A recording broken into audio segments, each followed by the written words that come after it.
Disclaimer, or whatever they call it. This channel's for grown folks who still give a damn. I don't do fake smiles, clickbait halos, or algorithm-approved opinions. I believe in free speech, the real kind, the messy kind, the kind that might piss somebody off. If that scares you, scroll on. If it stirs you, stay the fuck here. Hit like if you feel it. Drop at least 7 words in the comments. Don't just go scroll like a coward in church. I'm not here to please, I'm here to speak. And if that makes me the problem, then maybe the problem needed a voice. I'm changing winds, and this is the choice. You don't have to agree, but you damn sure better listen.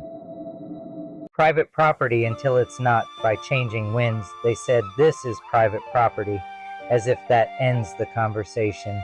As if ownership outranks oxygen, as if fences can outvote freedom.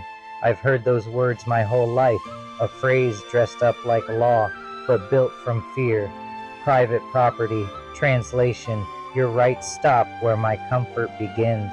But I've seen the sirens come fast when there's blood on the same ground they told me not to speak on. No warrant then, no permission slip for justice. Suddenly, that private land becomes a public crime scene, and the same boots that silence voices march right through the door. So tell me, when is a line on a deed stronger than a line in a constitution? When does no trespassing turn into, we're just doing our job?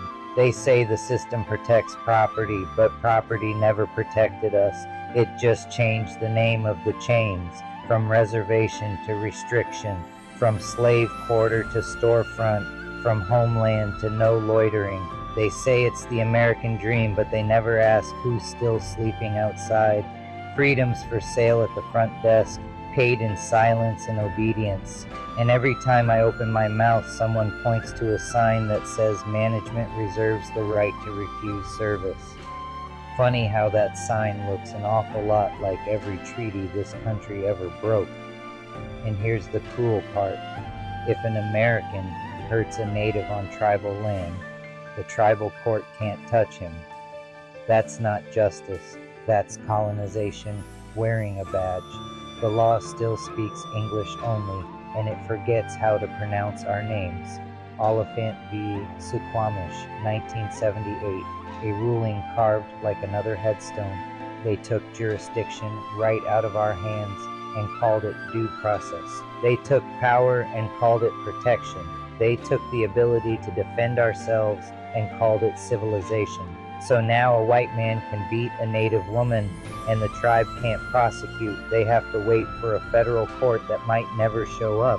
If that's not proof of ownership, what is? Tell me again about private property. Tell me about the sacred rights of the landowner while you pave over a burial ground and call it a parking lot. Tell me about the Constitution while it skips our names like commercials. You say this is America. I say whose version? Because I was raised to believe that law was balanced, that justice was blind, that truth was public. But I've seen who she looks away from, and she's not blind. She's just tired of looking at us. Private property. Those words are a spell, a quiet way of saying we own the air. But I come from people who remember when the air didn't belong to anyone, when borders were stories, not excuses. So, no, I don't buy the idea that liberty stops at a gate, that my voice needs your permission to echo, that the same land that birthed us all is suddenly off limits because a paper says so, because when the sirens fade and the neon buzz dies, the dirt still remembers the truth. The bones beneath still whisper names of those who walked before the fence posts. And they remind me, no one owns the wind, no one taxes the fire, no one patents the sunrise. We were here before the property lines, and will be here after the ink fades. So keep your signs, keep your deeds, keep your fences and your fear. Because I'm not trespassing, I'm testifying, I'm breathing where my ancestors once prayed. I'm speaking where silence was sold, I'm reclaiming what can't be fenced, the right to exist, to question, to call this land what it's always been ours. I've seen chalk lines turn to borders, fences dressed like laws, and names erased for profit. But I've also seen the wind cross oceans without a passport, the rain feed strangers' fields, and the sun warm hands that have never met. We don't tell the birds where to fly. We don't tell the fish where to swim. We don't tell the seeds where to dream. So who told us we could own the world? Who told us freedom needed paperwork? I say the land still breathes in all directions. I say the air still knows no master, and I'll keep walking. No gate, no border, no fear, carrying this torch for the ones who still believe the world was never ours to divide. I'm reclaiming what can't be fenced, the right to exist, to question, to call this land what it's always been, ours. That's it for this one. If you're still watching, you're not just passing time, you're part of this fire. Don't scroll in silence, say something, drop 7 damn words in the comments, or tell me what hit you hardest. Like it, share it, or don't. I don't beg algorithms, but I gotta be real with you. Every one of these takes me 10 to 20 hours. Writing, voiceover, editing, building every image by hand. I don't do it for fame. I do it because these words matter, because truth still matters.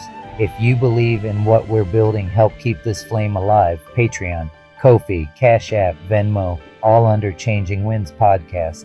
I'm not backed by sponsors. I'm powered by people, by you. Stay loud, stay human, stay the fire they can't snuff out. I'm Changing Winds. This was the choice. Until next time, keep the wind moving.